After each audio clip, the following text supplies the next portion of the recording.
Welcome to Aquarian Diary, where we discuss issues around the emerging age of Aquarius.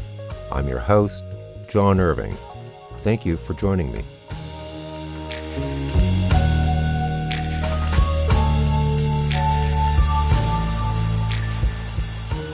Greetings all, it is Sunday, July 3rd, 2022.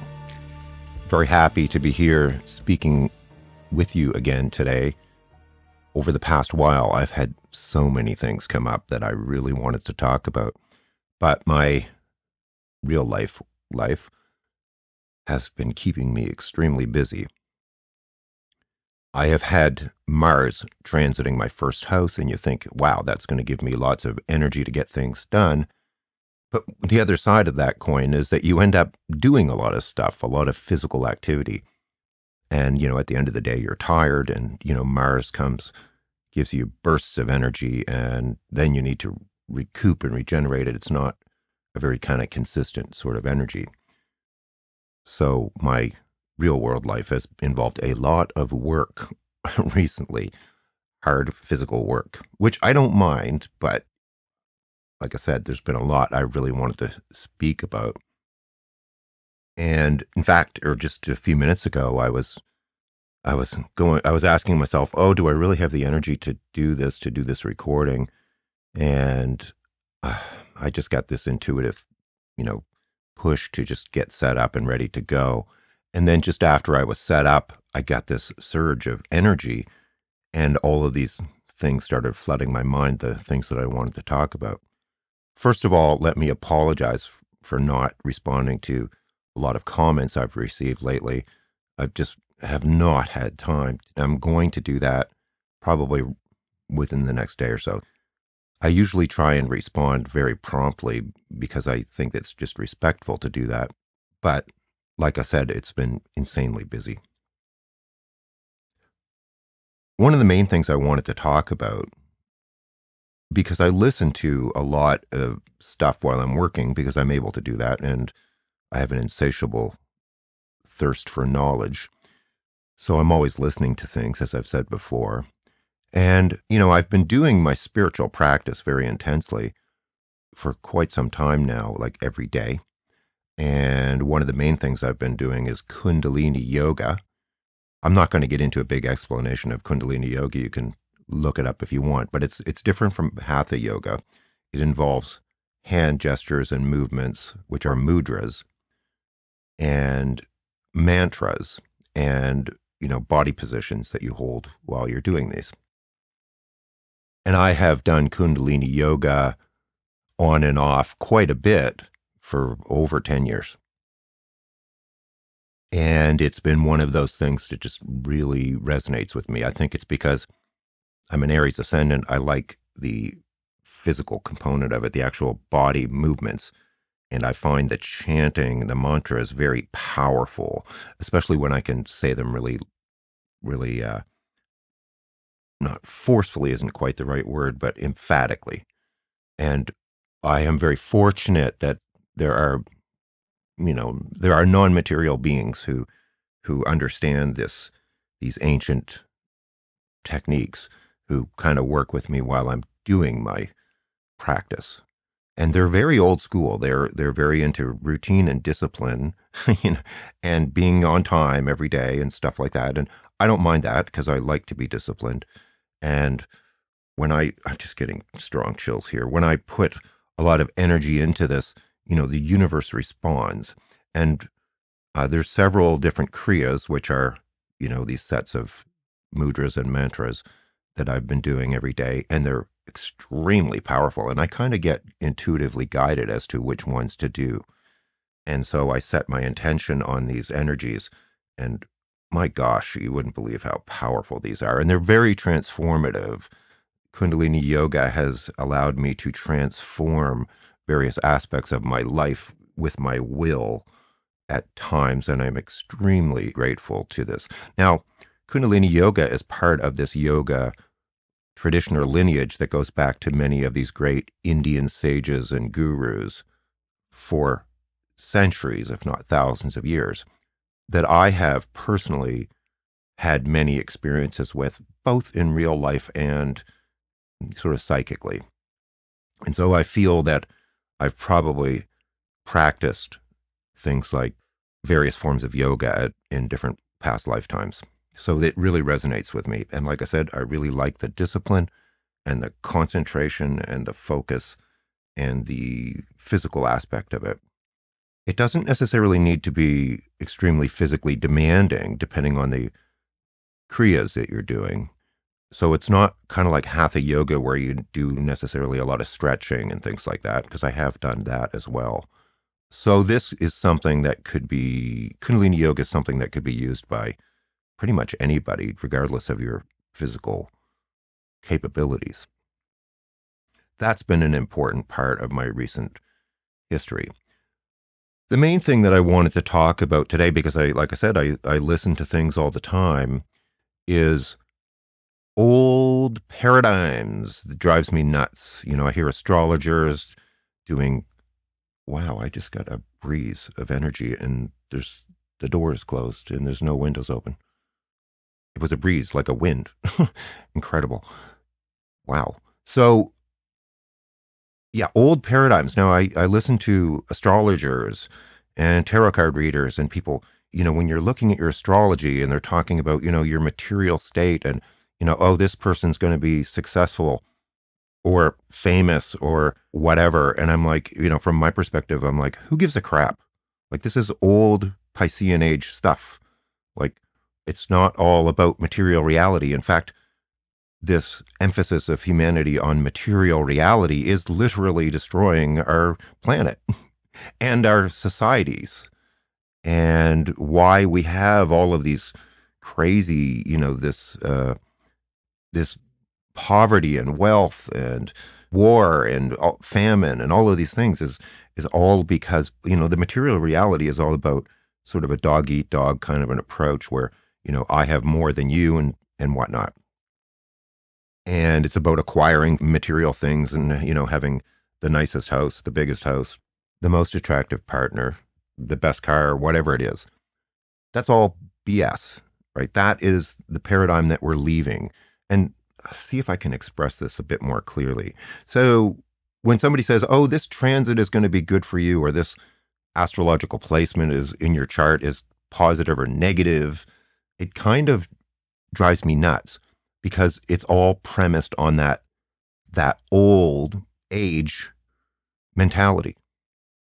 And it really disappoints me because when you were kind of promoting those kinds of beliefs, these false beliefs, this is what helps crystallize that old paradigm that we desperately need to abandon. And that's, you know, if we look at what's going on in the world right now, all of these crazy things that are going on, especially as a lot of it is happening in the United States right now, it's very clear that what's happening is that we're making a shift from one age into another.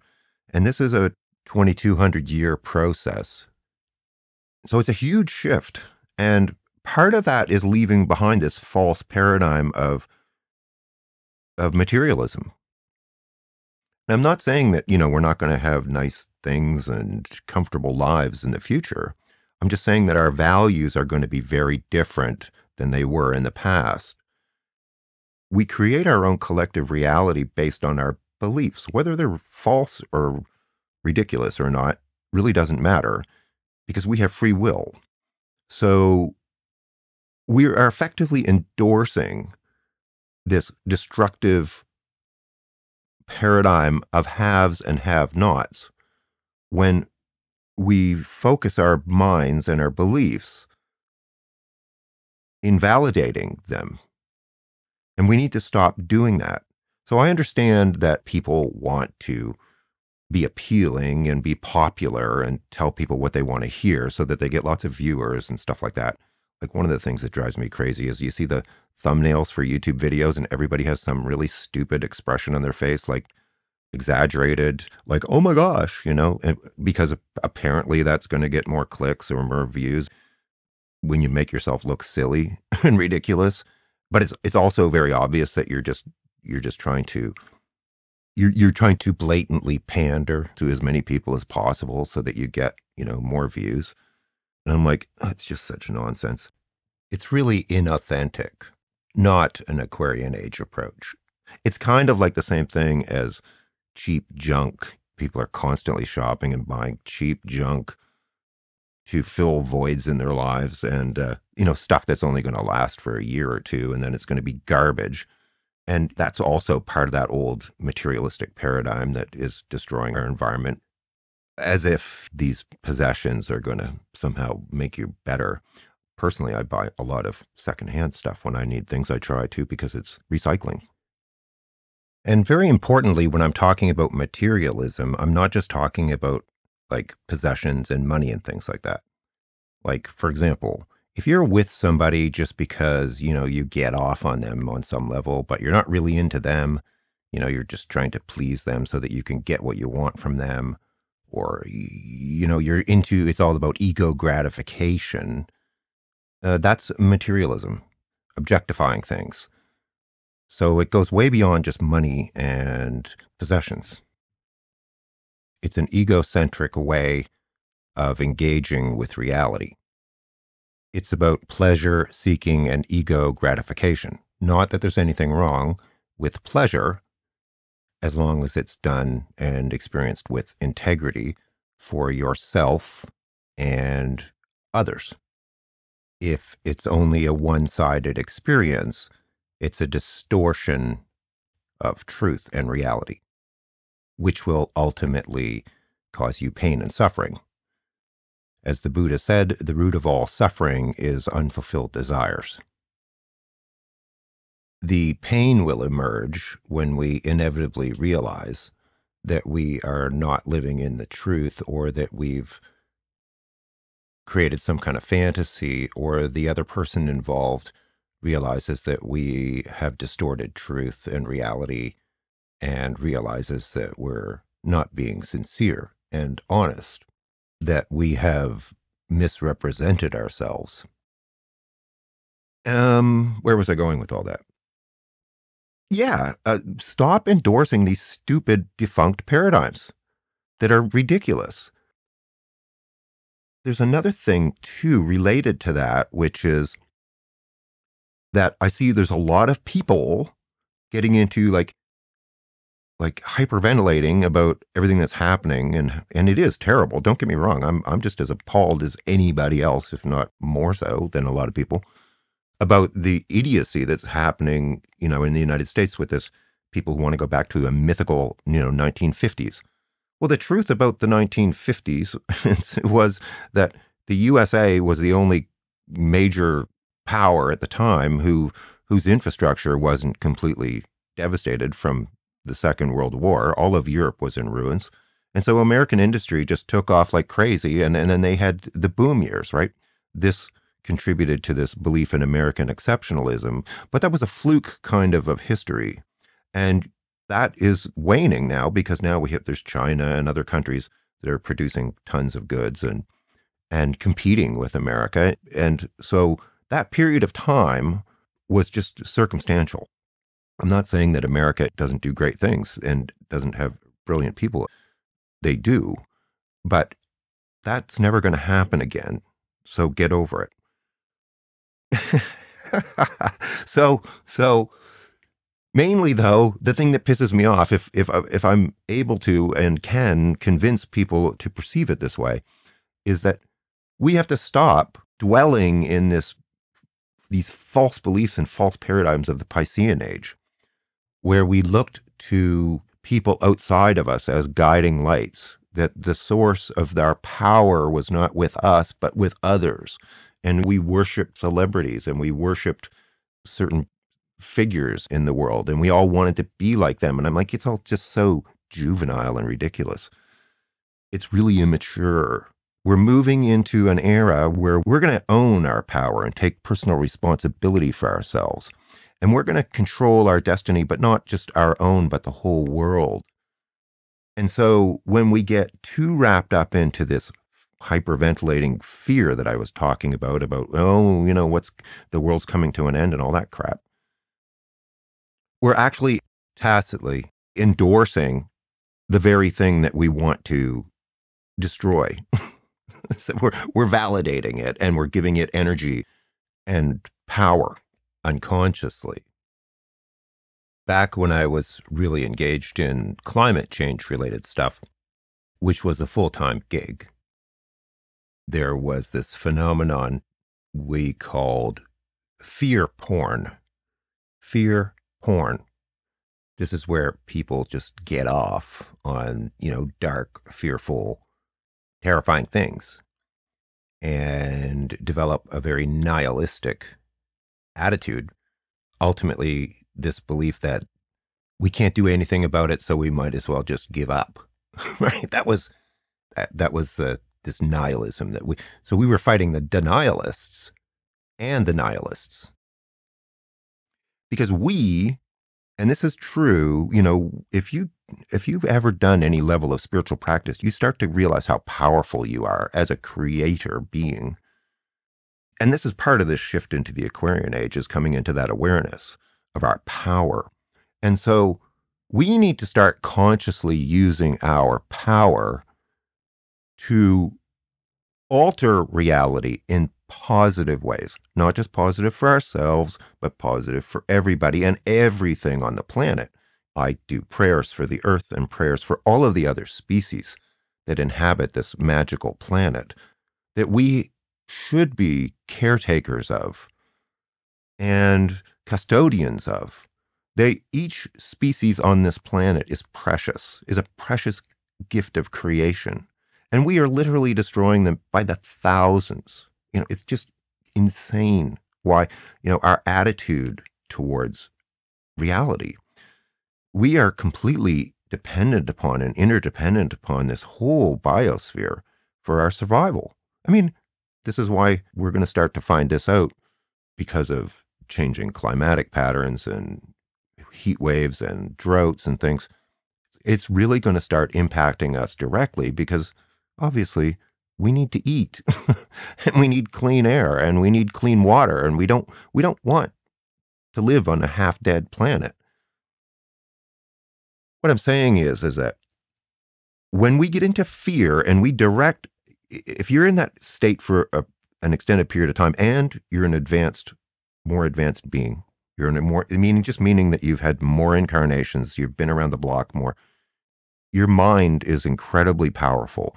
And when you're sitting there resonating in a state of fear all the time, that's like a form of pollution, but it's worse because you're more powerful. You are a more powerful being. We need to learn discipline to control our minds and then start projecting our mental energy and our spiritual energy at changing things in a positive way. Now, of course, we should never use that to harm other people or wish ill on other people. We can certainly ask for them to be brought to justice, and if people are abusing their power, we can ask for that to be brought to light. I've talked about this before. There's nothing wrong with that. I had an experience recently where I was driving around in a certain part of town, and I was just being very aware of the reality around me. And I saw that there's a lot of, and it's a fact. I mean, if you just think about this logically, there are a lot of souls who incarnated here under all these various kinds of different circumstances for various different reasons. We choose our body and our family and our circumstances that we're going to experience here when we come to Earth. And so a lot of souls have chosen the kind of incarnations they're experiencing, and that includes the Trumpsters and people like that, the conspiracy nuts, and the people who seem to be completely detached from objectifiable reality. They chose that experience. That's their free will to do that. They're somehow gaining from that experience. Maybe they're young souls, whatever. Or maybe they just want it to be challenged in a particular way. Or maybe it's karma. But, those of us who are, like I said, have been around the block a bit more, we can use our minds and our power and our will in a more concentrated and focused way. And I'm suggesting that if enough of us do that, start owning that, not abusing it, just owning it, and dedicating some portion of our time on that level to addressing some of these issues, we can like literally reshape the entire world. Now, this is going to probably seem or sound fantastical to a lot of people, but I'm telling you, I've had many experiences myself where I have shifted my reality dramatically, like phenomenally. I could give you examples where if I explained it to a casual observer, they would just go like, no, that's just not possible. And I'm like, well, it is. So that's my main thing. Again, like I said, I think that's the whole point of the Aquarian Age, where humanity as a collective begins to come into this conscious awareness that we literally are shaping reality, not just on a material level, but on all of these other levels as well. There's another thing I'm going to say too, because I've had some weird experiences with not necessarily my own sort of spiritual guidance team, but others. One of my spiritual teachers once said that just because someone is non-material, like that they're not incarnated right now, doesn't mean that they're necessarily highly evolved. They could be just as evolved as your sibling or your spouse or whatever, or your neighbor, but they're just not incarnate. And in fact, this teacher also said that we have to be very careful of anything on the astral level because there are a lot of tricksters and not very evolved beings on the astral level. And that we shouldn't sort of dally too much there and that we should try and go beyond to higher levels beyond the astral.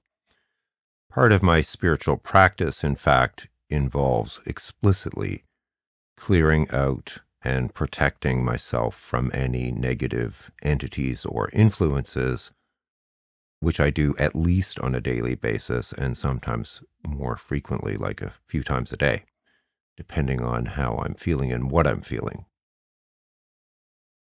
Why am I saying this? Well, just because, just take that into account that we should always strive to connect to the highest source that we can in our inner work.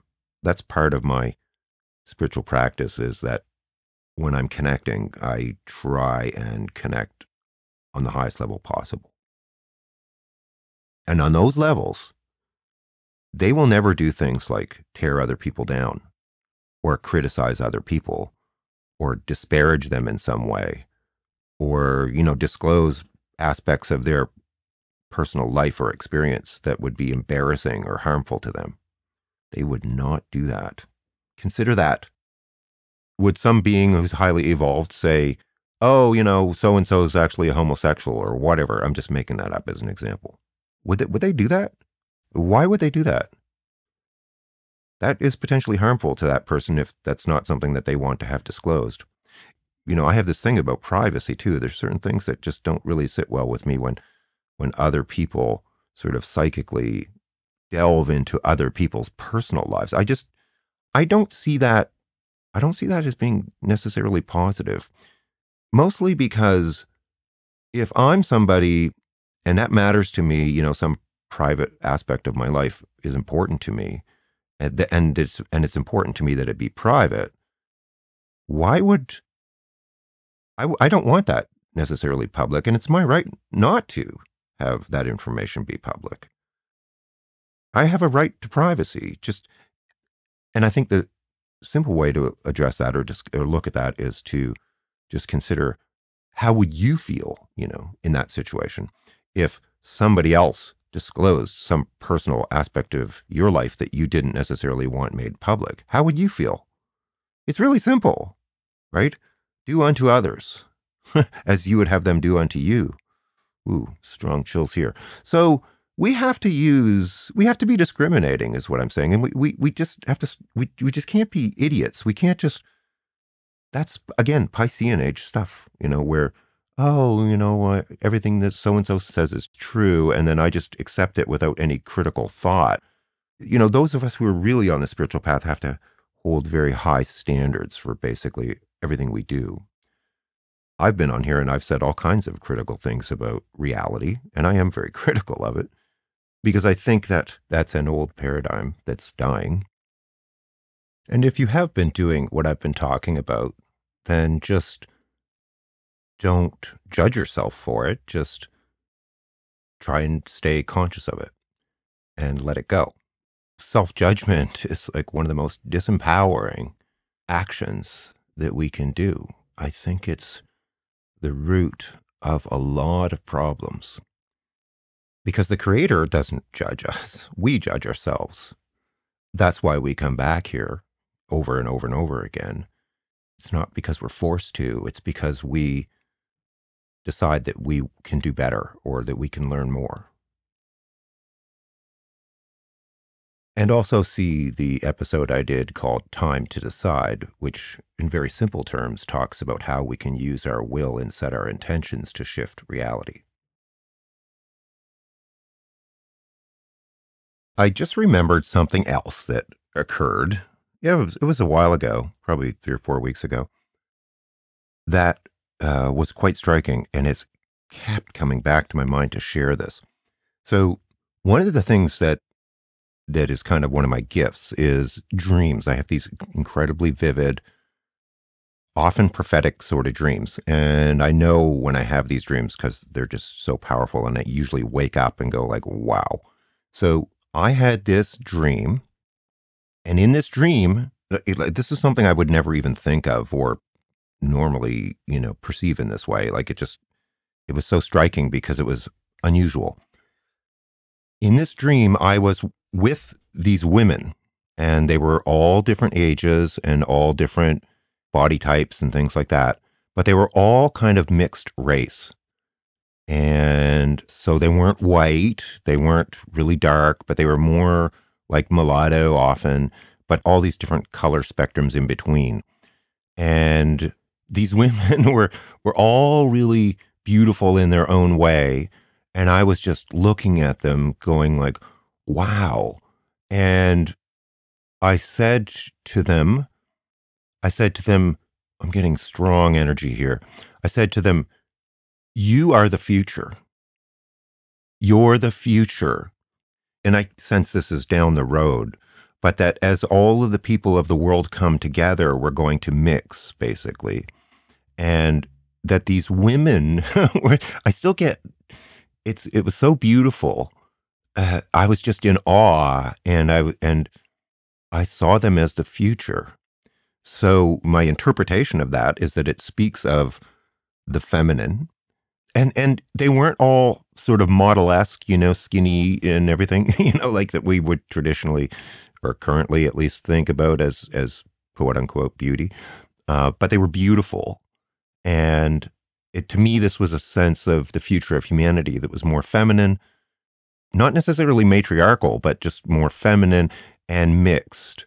And that this was the coming together of the human race. Now, it might be generations from now before we start to get to that. But the impression that I got was that in the future, these types of people would sort of be the model. If you can just hold that image in your heads, maybe you can arrive at your own conclusions. But like it was quite striking because it's not the kind of thing I would normally think about. So I just wanted to share that because I have the image stuck so clearly in my head. And they were all just kind of had slight smiles on their faces, and they were very confident and at ease with themselves. There was a wholeness about it. There was like a unity. It was so beautiful. I'm white, white. I'm Scottish in origin, so I'm very fair skinned and white. But I was kind of in awe of these women. They were so strong and grounded and beautiful. This ties back to what I was talking about before, actually, because there's this ideal kind of in fashion and in society now about, what the perfect woman is and stuff like that. And and I hope women don't take this the wrong way, but I often think that women are playing this game where they're sort of often trying to appeal to men, and so they fall into this pattern or way of being or dressing or looking or with makeup and all this stuff to try and, even if they're feminists often, they try and be appealing to men because that's just sort of expected of them. And I'm like, people have to stop doing that. We have to stop trying to appeal to people's baser instincts just so that we can be accepted or be popular or find the right mate or whatever the hell it is. It's just all kind of a game. But that it actually, that actually subjugates women. And I think women need to stop doing that. You know, we all do, really. I mean, we all just need to be ourselves and stop worrying about what other people think about us, whether they like our appearance or not. Like, all of that is just BS. That's also old paradigm stuff. And so, like I said, in this vision of these women, they were all just being themselves. They weren't all, like I said, skinny white women. They were just all different shapes and sizes, but there was such beauty in it because they were at ease with themselves and just being themselves and not trying to impress others or making superficial efforts to be accepted or appreciated by others. It was so beautiful. That is women coming into their own and, stop being victimized by the expectations of men and who are often like, adolescent level, mentality. There was an acceptance of people just for who they were, and it was very beautiful. So I wanted to share that as well. The truth is, we don't need to do anything to be who we are. We don't. We are perfect. And the belief that we're not, or that we're lacking, or that we have to compensate for whatever is it's all lies. That's part of the fabric of this paradigm that is so harmful because people are unable to often just accept themselves for who they are, and they're constantly trying to make efforts to change their core identity and nature. And when you're not being yourself, the energy is being blocked. It's not flowing. And we're also harming each other when we place expectations on others or allow them to do that to influence us so that we do not accept ourselves fully. That is disempowerment. Why do we do that? Why do we allow that to happen? Yeah, I mean, there's whole industries around this that make billions of dollars around people modifying their appearance and their behavior and their status and spending whole lifetimes trying to appeal to society, and as if society is virtuous in some. It's not in many ways. It's ridiculous. Just stop it. This is harming ourselves and others. This not accepting of who we are. We are divinely beautiful, and everything about us in some way is perfect. If we don't believe that, we are cutting ourselves off from source. These are false limiting beliefs.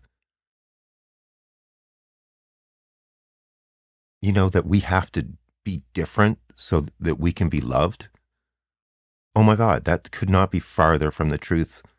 That is kind of the essence of darkness, is separation. I know it's easier said than done, but we can, in small ways, we can undo that. Those, this is what gives our power away and what allows us to be subjugated.